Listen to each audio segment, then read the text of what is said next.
But when it comes to innovation, it takes grit. It takes a lot of times where you're embarrassed because you don't have the answers, or you missed a step, or you were told no. I say pick yourself back up and quit complaining and get back after it.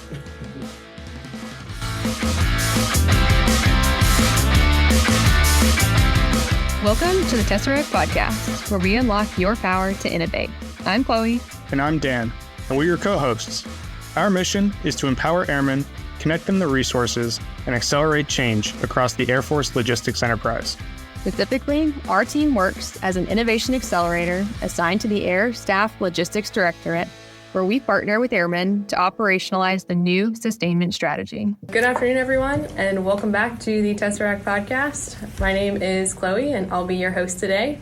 Today on the show, we are joined by Master Sergeant Retired Von Strout and Master Sergeant Ben Johnis. Great to meet you. Thanks for having us. Yeah, thanks for being on the show today, guys. It's exciting to talk to y'all. So to start off with, could you each share a little bit about your backgrounds? Why don't you go ahead first, Bob? All right, so joined the Air Force, started out as a maintainer, so F-16 avionics. I was a back shop electrician. Then I went and visited Red Flag, and I saw that there was an opportunity to work with pilots out in the field, and I had the opportunity to be the down pilot, so I got to experience what a SEER specialist does, and then realized that was my calling, and then I switched over, and then I did SEER the rest of my career. A part of that had the ability to see true problem statements at the edge, and then I decided to start to solve those and became an innovator and fell in love with the Air Force AFWERX program, started Spark Cells, and then decided to retire and transition that to the outside. Okay. Excellent. Awesome. Yeah, so Bon and I have been working together for several years. We did a lot of military free fall and static line parachute operations together and all over the world. Mm-hmm. And we were innovators for a long time. So to go back that far, same thing. But I came in as a SEER specialist, a true blood, as they would say. So I came in 2004. So I've been doing this for about 20 years. And the personnel recovery mission and the ability to keep people alive and bring them home, just it calls out to you. It's something that some of us are made for. And we spend all of our energy, all of our waking hours trying to make the chances of survival increase over time, and then to get people back. So eventually you start to find these institutional problems in the way, and you start to figure out what kind of walls do I need to knock down to get my mission accomplished. And so that mentality, being somebody who can improvise and change the game to try to accomplish your goal, really brought me to a point in my career where I had deployed all over the world in every combat zone, and I said, I found a group of innovators that are going to help me change it. And we started with Tony Perez, the Phoenix Spark Cell at Travis Air Force Base, and then we quickly trained other wings how to do Spark activities, and then AFWERX kind of picked that up. So it started at AMC, and of course now you can see what it is today. We have Spark competitions, and there's a Spark Cell on almost every base, and even the Army has copied us, has done a lot of that work as well. I didn't know that. And through that mentality, I think the biggest impact that we had after Spark began is I designed a combat capability during a deployment in Iraq to help deal with navigation interference. So all of our navigation signals that are being jammed or being spoofed across combat zones. I found an opportunity to solve a very hard problem that nobody was willing to go after. And it was the same mentality. We knew that we had companies that would be willing to help us, and somebody had to really just deconstruct the problem and start getting after it. And so we fixed it. Within 6 months, we wrote a joint urgent operational needs statement, a JUONS, and we prototyped some solutions, got them on aircraft, got them on the ground, did a combat deployment and evaluation of it within a year. And now we have, close to 100 deployments around the world, including 200 to 300 sensors going on LEO satellites over the next couple of years with the Space Development Agency. Oh, wow. So that's kind of how my innovation career has gone, which took me into to SOCOM, where I started dealing with some very complicated problems. And I saw SpaceX launching lots of vehicles, and I said, there's big problems coming for my community for rescue. And I knew that we were going to have to start thinking about how to rescue people in space. So I started writing about that. And I got the attention of a lot of generals and admirals who wanted to see us take the next step and learn more about it, which is how I got to the Air Force Institute of Technology. And so that's where I've been for the last few years. And now I'm wrapping up my PhD, and my focus area is space rescue, specifically lunar search and rescue, which I'm sure we're going to get into more. And so that's me in a nutshell, I think. In a nutshell. In a nutshell, that's all. Yes. Okay, well, that's incredible. Both of you mentioned there kind of earlier on, we will definitely get to all the space and the lunar search and rescue, just a couple questions. But both of you kind of touched on innovation and breaking down institutional, red tape, essentially, that it took to make things happen. So how did you, both now and at younger points in your careers, handle the 7 different no's that you had to go through to get to yes? Yeah, so we talk about the frozen middle often. And I remember I once read this phenomenal article about the frozen middle, and guess who I sent it to? Every 05 that I knew, and every chief master sergeant as well. And it was designed to help you determine, are you the frozen middle? Because nobody thinks it's them, which is one of the most ironic things about the whole problem area. And if you're not trying to find a way to yes, then you're probably in the frozen middle. And so that's kind of how things went for me as I started to take this innovation track. If you're organized and your ideas are sound and you've peer reviewed them with folks who are smart enough to say, yeah, I think you're on the right track, this seems like it's worth investing time and energy into, you'll find that there's a lot of fear. There's a lot of risk-averse people in your leadership chain. And sometimes you have to just get, I hate to say it, you have to go around them. You have to get to the one step above them. Because sometimes perhaps that 06 level is the one who can see the value and what you're proposing. Of course, there's red tape and there's political interest within and without of the government. And where we find ourselves quite often is describing the problem and coming from a position of ignorance. So a lot of people don't deconstruct the problem properly. So one of the biggest things that we, I think, pride ourselves on is truly understanding the problem well enough that we think we can articulate a good hypothesis for a way forward. And if you're using data-driven decisions and recommendations, it's very compelling to a commander. So my biggest advice to a lot of folks who want to break out of the box, you sure have to get it together before you start to make those types of proposals, right? But I found myself going outside, far outside of the chain of command on a regular basis, but having the trust of my immediate leadership to do that. And how do you build that trust? You have to have a track of progress, and of course you have to show that you're performing at a certain level.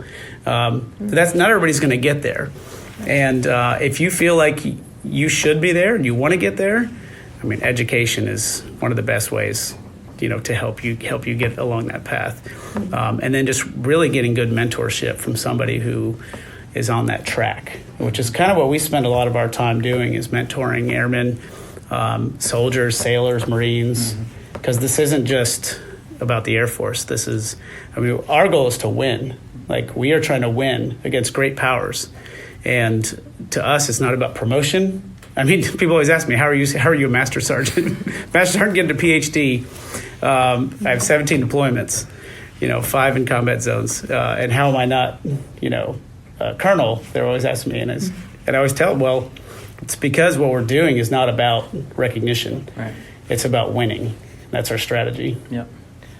I would say in the early days, trying to get through that frozen middle was very tough until Tony Perez came around. And what he did was got the money into the units. And having that initial investment, that seed funding for innovators, kind of reversed the question. Now commanders had this money sitting in there, in their account. They're like, hey, we need to spend this. So it turned into asking for solutions versus trying to push and everybody saying no.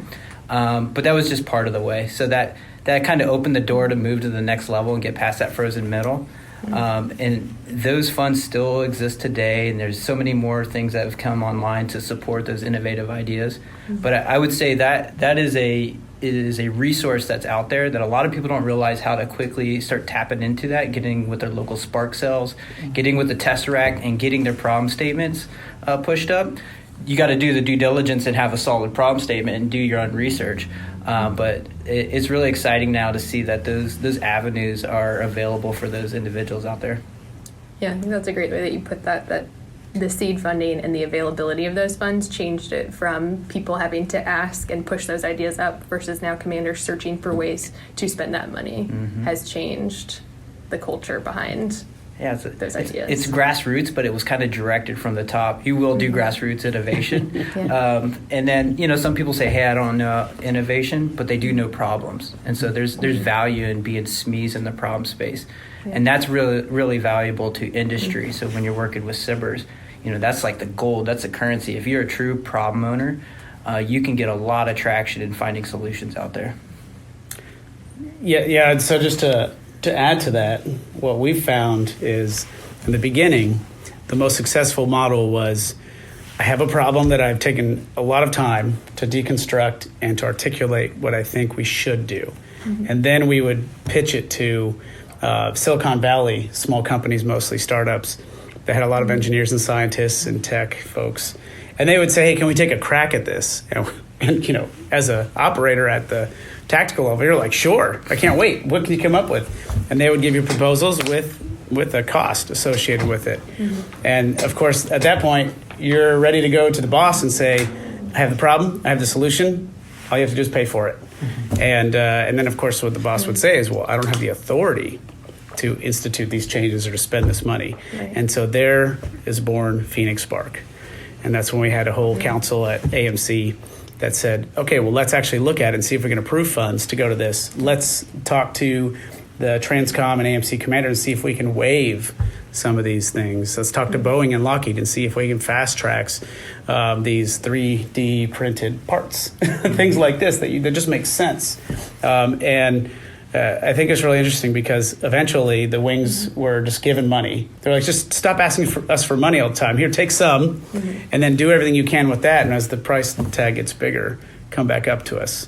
So I think when you can get every base a tranche of money at the beginning of the year to spend on innovation, I think we can call that a win. You're almost incentivizing it. Yeah. Because you want people to consume it.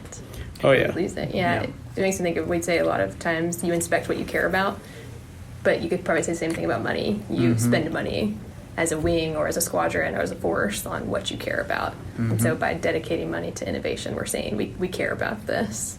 Absolutely. By opening those avenues. Yeah. Interesting. So you said if you aren't finding a way to yes, then you're probably the frozen middle. And I just had a question there of how would you as a leader want to know? Like, how would you, if you are the frozen middle and you want to know if you are the frozen middle, what are strategies for kind of like, one, opening your eyes to that, but also working through that? How do you become not the frozen middle? I think you should still man your position. If you're going to say no, you should understand that problem that the individual's trying to solve. And if you don't see value or another way, that's a good time to advise that individual, like, hey, there's another program, there's money funding, I can connect you. So it's still not a no, but you're providing counsel to that individual, but you're still giving them a pathway, right? You're still not being a hard no. But if you're just flat out saying no because you're scared to take a risk with your leadership and stick your head out, that's probably a red flag, right? If you're not incentivized to help champion that idea, you need to ask yourself why. What's preventing you from doing that? And then you'll probably come to the answer that you're part of the frozen middle. Yeah, I think when we all joined the Air Force, I think when we all joined the Air Force, I mean, assuming most of us are Air Force in the line, we're told there's a waiver for everything. And I feel like at some point that mentality drops off when you're in leadership. And a lot of us are afraid to go ask to break the rules. And what I thought was really interesting was, what was it? Was it under Secretary Mattis? A few years back, we were told, hey, throw away every AFI, start fresh. That was a direct attack against this mentality of we can't do that because, instead of yes, we can do that if, which is really what you need to compete against nations like China. Do you think China has the kind of problems that we have to say an AFI says no? They really don't. So if we're looking at competing across nations, especially when we look at the instruments of national power and how they are wielded, we are in a unique position, especially with the Air Force, to leverage an incredible number of innovators that are creative. And this is really how we contrast against other nations that are competing at the first world level. And I mean, we're World War champs 2 times in a row for a reason, okay? And all you have to do is you inspire these young people to go out and stick their neck out and try something. And you know what? It's going to fail a lot. We always say fail early, fail often. Yeah. That's true, even with ideas. Whenever I have an airman, soldier, sailor, Marine approach me and say, hey, I got this idea. This is where I think you should go. What do you think? Sometimes they don't have enough information or experience to make a good recommendation, but they know there's a problem. And so instead of me saying, hey, you just don't quite get it, let me just quiet you down and go back to work. Instead, I steer them to the direction they need to get educated. And I say, if you really care about this problem, I'm going to connect you with the people who are going to help you get smart on it, for one. And then I want you to come back to me with what you think the problem is. I want you to go deeper, keep going deeper. And if you are in the frozen middle, that's not your first instinct. Your first instinct is to snuff out the flame and go back to work. Right. That scares me. Don't say that again. Go back to work.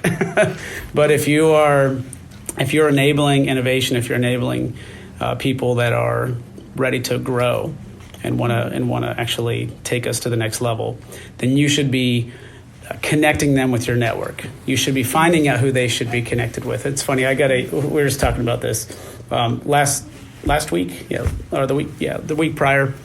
I was at the hackathon event with the chief information officer, Stuart Wagner. It's a great guy. He came from Microsoft. And so he joined the Air Force as an SCS to go help take on some of our information problems. And so he's been running these hackathons, which I encourage airmen to go look up, by the way. Hackathon Bravo 100 is about to happen in Germany in a month. You can register today. I don't know when this is going to publish, but I hope you get on there. So in Hawaii, we had 700 people participating, and we had 71 sponsored problems. And I thought it was brilliant because I went there with a real world problem, and I was able to recruit 14 innovators onto my team, some with very little coding experience. We did very well, and we were able to design a convolution neural network and a machine learning algorithm to remove the human from the loop on a very complicated problem. And so we probably saved 100,000 man hours a year in 1 week. I would have probably paid close to $1 million to a company to do what we did in a week. And I'd say about 5 or 6 of these kids that were helping me had zero coding experience, didn't know what a UI is, user interface. I mean, they were at the entry level, and I gave them some mentorship and guidance in the beginning, and gave some homework. And by like the 3rd day, they were writing Python code for me, doing complex statistical analysis. I was super proud, and so I got a call from one of their chiefs. I guess I'll call him out. So Senior Airman Holmes, a maintenance guy, he just was a great personality, inspirational young man. And so he performed so well, the chief called me and said, hey, what do I do? What do I do with this guy? We're proud of him. He came back and told us that our team won first place out of 71. Is that true? And then that's the first thing I said, yes, that's true. And we couldn't have done without him. And it didn't matter that he wasn't, an academic. Right. And all it takes is you have to have heart. You have to have the will to try to break something, break something and put it back together, and just have aptitude. So I would say programs like that inspire me. And this chief who called out to me, he said, "Hey, so should I send him to Germany? He wants to be back on your team again." And I said, "Absolutely. Let's get him back out." And then so now we're going to talk about how to commission him and maybe get him into a cyber career field, maybe warrant officer. So there's people out there that they're hungry and they're trying to find these avenues. And so this hackathon was that breakthrough moment for this young man. And those opportunities exist out in the Air Force. You don't have to meet someone like me to get there, but I'm also happy, my LinkedIn, I'm sure you guys will have it on here. I'm happy to mentor anybody who wants to get into this kind of unorthodox career field track. And trust me, SEER specialists don't typically do astrophysics. It's not usually where we find ourselves. It's not in the CFTP. But what we do find is that SEER specialists are empowered to be autonomous most places we work. And we probably have the most autonomy of any other career field, I would say, from the beginning, from A1Cs enlisted. And so I think that kind of gave us the rope we needed to hang ourselves or to do amazing things. And and that's, I think, why Bon and I have been able to kind of push the envelope. And now I think we're in a good position to teach other people how to do it too. Okay. I love what you said, that you took people that didn't have any experience at all with coding, because I hear hackathon personally as somebody who has no experience whatsoever, and I'd be like, that's probably not where I should put myself. But you had people that were passionate and that just wanted to be involved and wanted to see what they could do, and they showed up and made a huge difference. That's right. Neural diversity, having people that think about the problem in different ways is the key, right? Building that team and getting the way you think about it versus somebody else, you're going to come up with totally different solutions. And somebody that can orchestrate that into an end solution, that's really powerful. But those are the skills you need to be able to think about the problem, know your area of expertise, like you guys referenced, your superpower, know what that is, and then come to the team with that, be able to take criticism. But it's super exciting when your ideas are adopted and you see them propelled forward. So that keeps you going, and that's kind of like a little bit of energy for the next project, and before you know it, you have more projects in time. Yeah, that's exciting. So multiple times both of you have mentioned education, and if you have a problem, the more that you can know about it, the more powerful you can be, and the more you can advocate for that problem. So education can mean many things. Can you talk a little bit about what you mean and maybe the different kinds of education that you're talking about? Well, Bon, why don't you first talk about the kind of education that AFWorks has created under the Spark developments and challenges and cyber support and PIAs, because there's a lot out there that people can access now that I think you probably tapped into before. Yeah. So with the education is really understanding the problem. That's one form of education. Being able to do problem deconstruction. There's, and I'll just give an example of who I work with now, WBI, Wright Brothers Institute. We put a lot of emphasis on this stage of solution development all the way through commercialization is the problem deconstruction. We invite people, we have workshops, we whiteboard it, and we really do that root cause analysis. So understanding those processes on how to get to the actual problem in the end saves you a lot of money, saves you a lot of time, and it allows you to get on a very narrow trajectory, and you're solving the problem, so you're not spending additional resources. AFWorks, they spend a lot of the time on doing the education where the Spark cells, trying to teach innovators how to be a TPOC, right? I learned a tremendous amount about industry by being a TPOC, how industry actually executes versus how the government executes. That was eye-opening to me. And can you go into TPOC? Can you just spell that out for us? Yeah, you're a technical POC. So when you want to do a cyber project with a company... Small Business Innovation Research Fund. All right. Yes. Yeah, so Small Business Innovation Research Funds. This is a source of funding that the nation has given to the research lab. It's congressionally allocated, I think $600 million, but it's to grow our industrial base, so dual-use technology, something that has to be able to convert into a military application and our commercial application.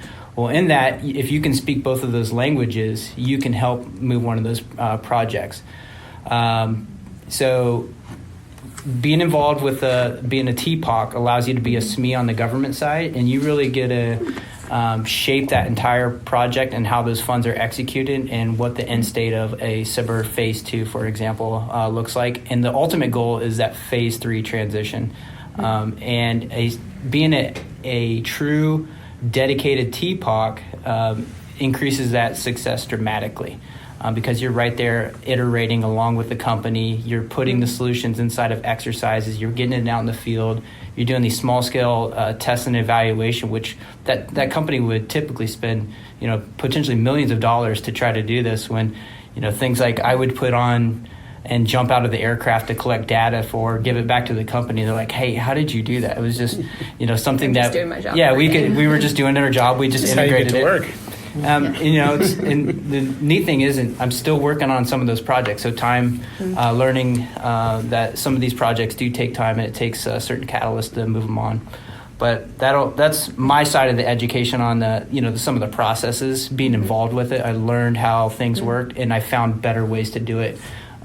Different organizations to work with that had different pathways. So you're constantly evolving on how you move one project. Ben's got a different take on the education, which is amazing. Yeah, I'm an academic now, whatever that means. So everything you talked about with what AFWERX lays out for you, you can access a lot of this stuff on their website. I'm going to do my shameless plug for the Air Force Research Lab now. So AFRL does actually have a SME library, and I don't remember how you access it because I get emails that might not go to everybody. We might have to look this up after, but the AFRL does have a subject matter expert, some kind of process where when a company has a particular technology they want to work with the government for, AFRL finds SMEs that they have in this Rolodex, and you can choose what you're an expert in, and then they will tap you when they say, "Hey, can you help with this?" What's funny about that, they've been doing that for a few years, is that Bon and I have been doing that for 10 years, but without the Rolodex. This is more direct. It's really a network. I mean, you get contacted all the time. We're constantly writing letters of support to companies who we know have a technology that fits somewhere. I would say probably what we spend a lot of our time doing when we engage with a company who's not yet contracted with us is we let them pitch to us what their technology is, and then we tell them where we think they fit in the U.S. government, like what a good use case is for their science. I mean, a good example of that is, do you remember the cold quanta super chilled atoms technology that was brought to me? We have a company that they're doing on the space station too. They're firing a laser through a vacuum sealed container that is super chilling atoms, and as frequencies pass by it, they are excited and cold, and they vibrate in a certain pattern, which you can analyze through an optical node off the end of the laser. And what's really cool about this is they're like, where do we go with this? like what does our technology do? And so I don't want to talk about what it was supposed to be for my use case, but I told them exactly where they need to go. And I was like, we have a very particular use case for that. And they would never know that, not having the expertise. So you may find yourself as being this expert, and you're like, you just don't know what kind of technology exists. So matching up companies. And how do you get smart in that? You have to see a lot. You have to see a lot of use cases. So being involved in those partnership intermediate agreements, the PIAs, like WBI is one. We have SOFWORX, which works with SOCOM, SOF AT&L. And then we have Catalyst Campus, which is one that works directly with the Colorado Springs side of the house and all the Space Command folks. We have one that works in the Space Vehicles Directorate. That's New Space down in New Mexico. And there's a few more out there. There's an Austin location that just picked up that AFWERX is working with that I haven't been out there yet. But my point is there's your wing spark cell. Then there's these events and these PIAs that are open their doors. Anybody can go in there and talk about ideas and write on the board and start figuring things out. That's kind of like before I use my TA, you can go that far, right, to kind of figure out how to innovate. Now, beyond that level, I encourage anybody and everybody to get as much education as possible, especially with how easy the Air Force makes it. Now, it did take me 10 years to get my undergrad, but that's also because I was deploying constantly. But when I finally did and I finally finished, I had probably 190 credits, changed colleges 4 times. But the way I look at education, as I went into my master's degree, so I earned 2 masters, and I said I'm about to finish the PhD. What I've learned through that academic path is that education gives you tools, right? Just that's all it really does. I mean, you can learn about subjects and get smarter on them, but it's giving you tools. And a good example of that is when we went to the hackathon. I would have never in a million years before I went to AFIT said, oh man, this really looks like we need a convolutional neural network and machine learning. I mean, I would have laughed at myself for saying something like that. And people use the word AI all the time and have no idea what AI is, which also cracks me up. But, you find out that you have tools and you know how to use them. And then you know where you can apply them to really hard problems. So the way I'd say education plays in is you find something you're passionate about that's really interesting, and then you find a way to get paid for it. And academia is the same way, right? So find something that's really fascinating to you that you think you can make a difference that you're passionate about, and then just go after it. Just set your target. A lot of people ask me, how did I do so much school? Because I'm going to finish the master's and PhD in 3 years, just under 3 years. So a lot of people ask me, how is that even possible? And for one, sleep is not a priority, obviously. I'm always on the move, TDY and flying around, and I'm a professional skydiver as well. So I'm constantly traveling around the world, jumping into football stadiums and doing tandems. And I just jumped an 87-year-old Friday. That's was one of the undersecretaries of defense. So small side hobby. I'm just always kind of doing all this crazy stuff, and people wonder, well, how do you do it? What I do is I manifest it. I set a deadline that I have to have something done, and then I set progress of achievement and milestones, right? Achievements and milestones, a POAM. And I set these gateways that I have to hit. And if I don't hit those gateways, I know that I'm off the critical path. And that's actually how I've done all my research, is I will set a conference. I say, hey, I really want to present this idea at this conference. And I'll start there, and I'll throw an abstract out. And then I'll just know, hey, I've got to meet that date. And then I put the pressure on myself, and then we eventually get there. So far, it's worked. So you really just have to organize your life in a way that you understand this is a marathon. It's not a sprint. And so the academics is similar to that. If you know you want especially to enlisted folks, if you want your bachelor's degree, let's say you want to go to AFIT, you say, this sounds great, I want to do rocket science too. Then you need to set your target of when am I going to apply for AFIT, and walk yourself back from there. And then you need to figure out how many classes you need to take. And then you keep the momentum and pace, and work your way towards it, because any of us can do it. Any of us can do it. I'd say one big thing that I saw a departure in between how Ben and I were operating in the innovation space. Ben started writing a lot. He started writing around the problem, started writing around space recovery. And, I was taking some of his early writings and white papers and sharing them around, and people would laugh at it. They see these rockets of SpaceX on there and recovery. They're like, I thought that was a joke at first. And it started to manifest into seriousness. And it was due to his writing, and I think that's how you guys may have found Ben, some of his early writings on LinkedIn, and socializing these ideas. Then you start to find other people that would have been otherwise siloed, working on similar projects. So then he starts to socialize these ideas and putting his thoughts on paper, and it allows other people to be critical of it. And then he says, great, you're one of those people that are trying to solve it too? Cool, join my team. So then he starts to build these large teams based off of these early writings. And now everybody that would have said no to the problem is now on the team. And that is really, really powerful. Yeah, that's a great point. I think that's something we should definitely talk about, is how do you build teams, right? Unorthodox teams, because usually the Air Force says, this is your team, do stuff with it. Right. The Air Force issued friends right. is like a thing for a reason. That's right. That's right. And your best friends club, often you all have the same job. On my teams, rarely does anybody do what I do. And a lot of the work that I'm doing has nothing to do with jumping out of planes or rescuing anybody. So it goes back to kind of the neurodiversity that you were talking about earlier. If you want the breadth of backgrounds and breadth of mindsets. Right. So how do we build a team like that? How do you do it? Exactly. Like he said, I mean, it's a good point. I do a lot of writing. And I encourage everybody to write as often as possible and to not, feel like articulating ideas on paper is a chore or an assignment. It's your opportunity to share ideas forever. It's your opportunity to leave a legacy, and you don't know where it's going to go. You have no idea where that paper is going to go. And I think the time where I think how I was really inspired by that is I had a commander that loved white papers, and he was a 2-star. He's the JSOC commander.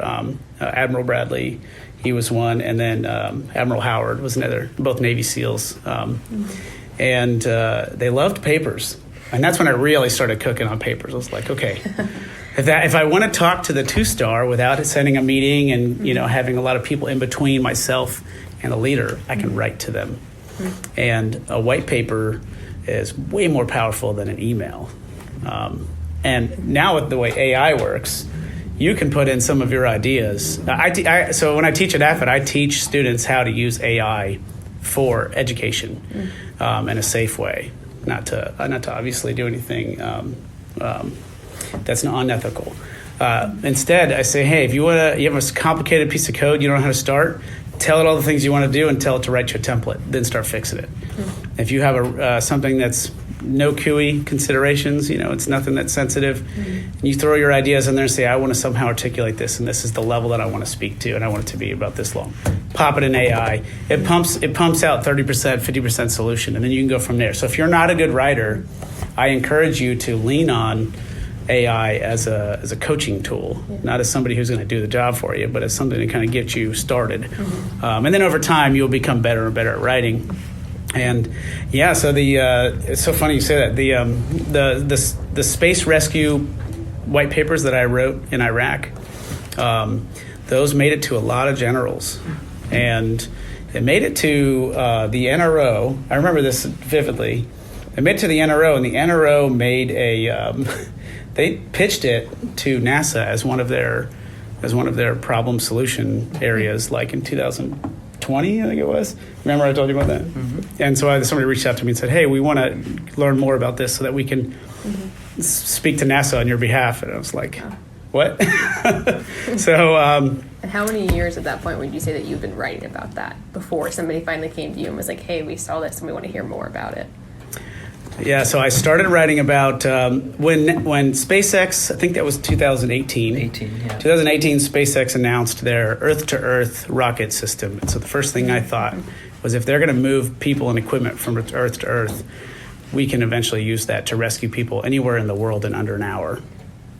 Oh, interesting. That was the first thing that popped in my head.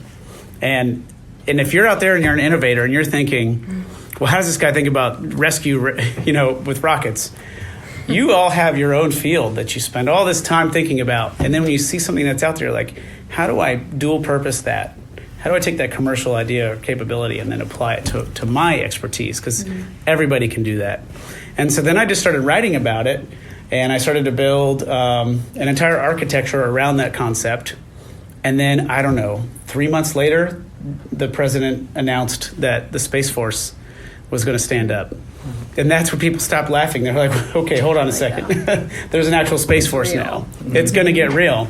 And so that was in 2018. So fast forward to today, and we just spent the morning sharing and presenting with the NASA Goddard Space Flight Center and Johnson some of the very, very technical requirements of a position, navigation, and timing and communications constellation architecture for reporting and locating the location of a astronaut in distress on the moon, and how we're going to accomplish that in a high order manner. Yeah. So, we don't have meetings like that because those white papers floated away into the distance. Now, it doesn't mean everything you write is going to get picked up, right.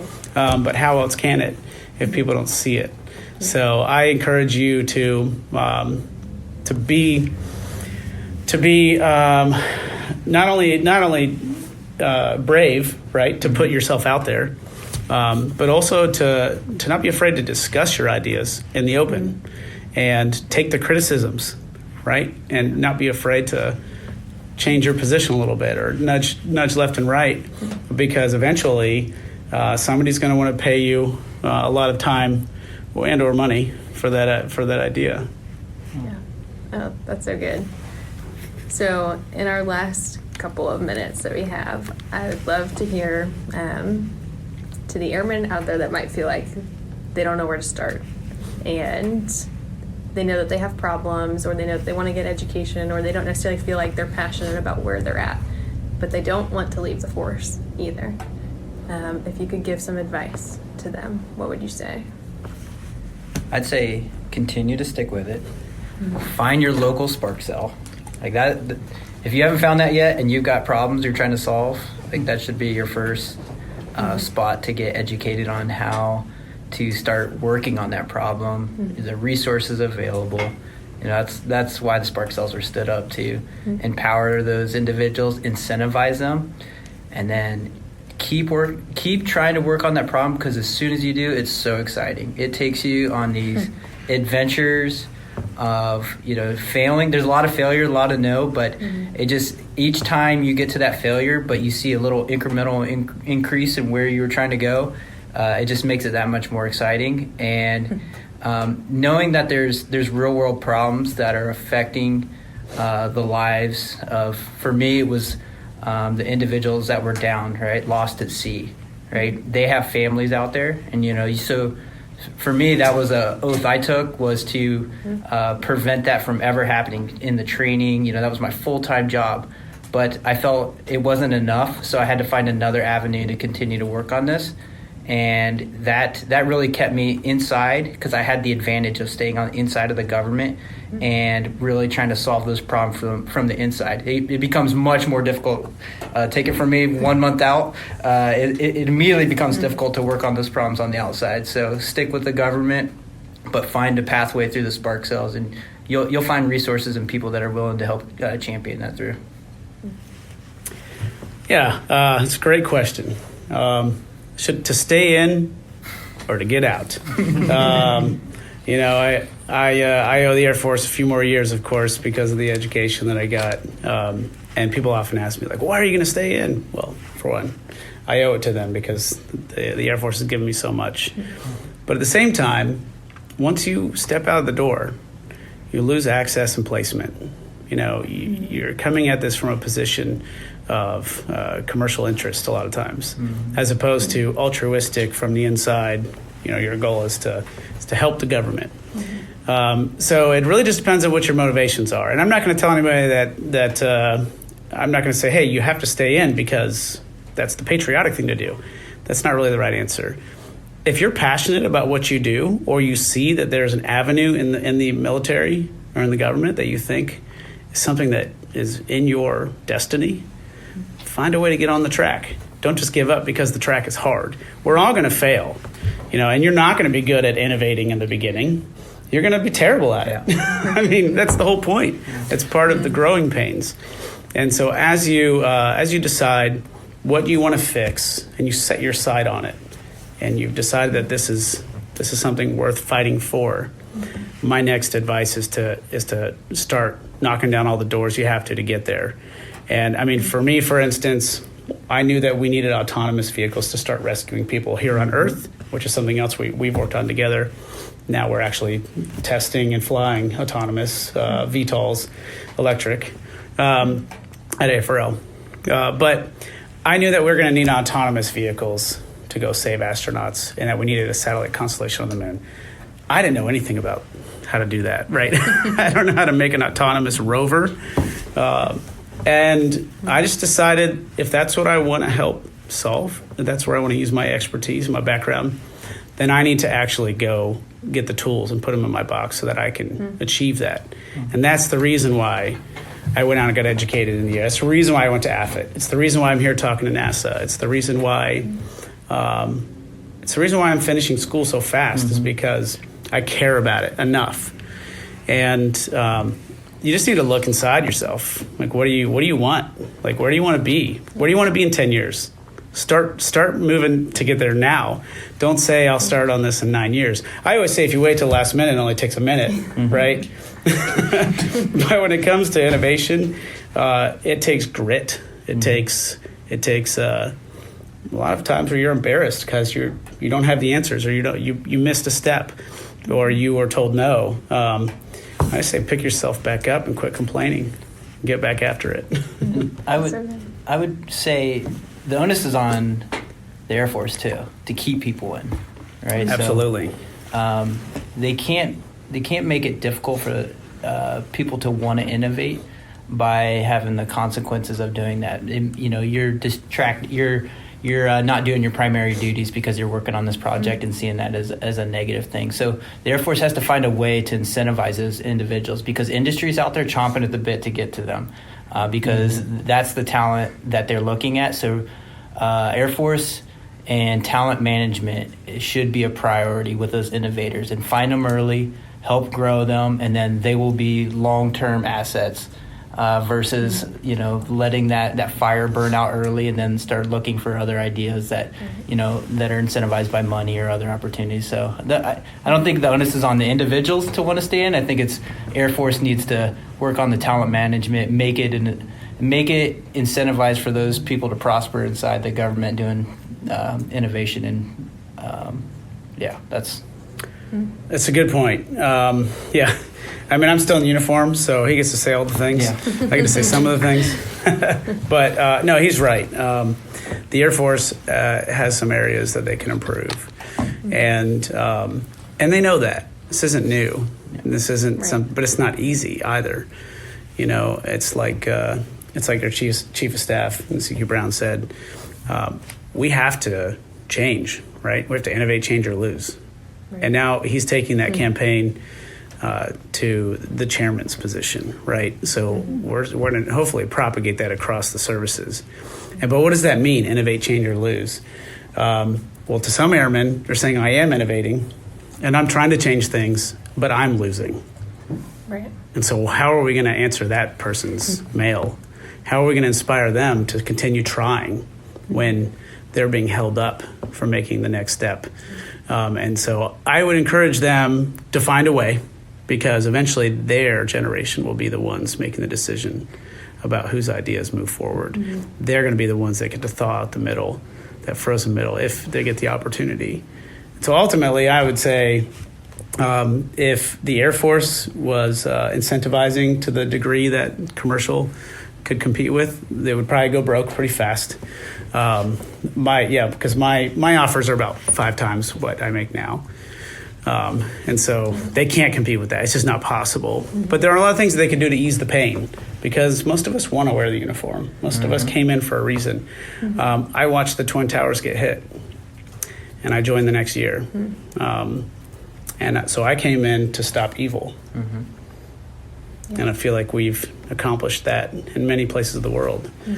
And I think all of us want to minimize suffering and maximize the good times again, right? We want to help the country do good, and we find ourselves in these conflicts all over the place. And if we have a way that we can, minimize loss across the force, we will. And so there are smart people in the force that can help us do that. And so, Bon and I are here to help them get there and achieve their goals. So please make sure they know there are allies amongst them, enlisted allies.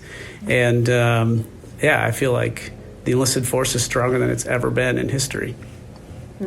That's so good. Yeah, we'll definitely make sure to link for both of you. I know you both kind of offered mentorship, and so we'll make sure that we link that for people in the show notes so that they can see that. And This has been awesome. I feel inspired listening to both of you talk about that. So we just so appreciate your time and the great conversation today. Thanks.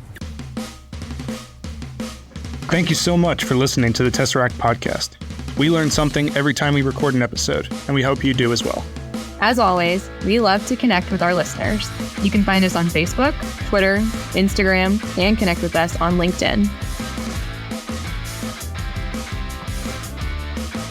Any references to trademarked, copyrighted, or protected products or services, such as books, movies, or businesses, are used here for the limited purpose of education and professional development of Air Force Airmen. If you have any questions, please contact us at www.tesseract.af.mil.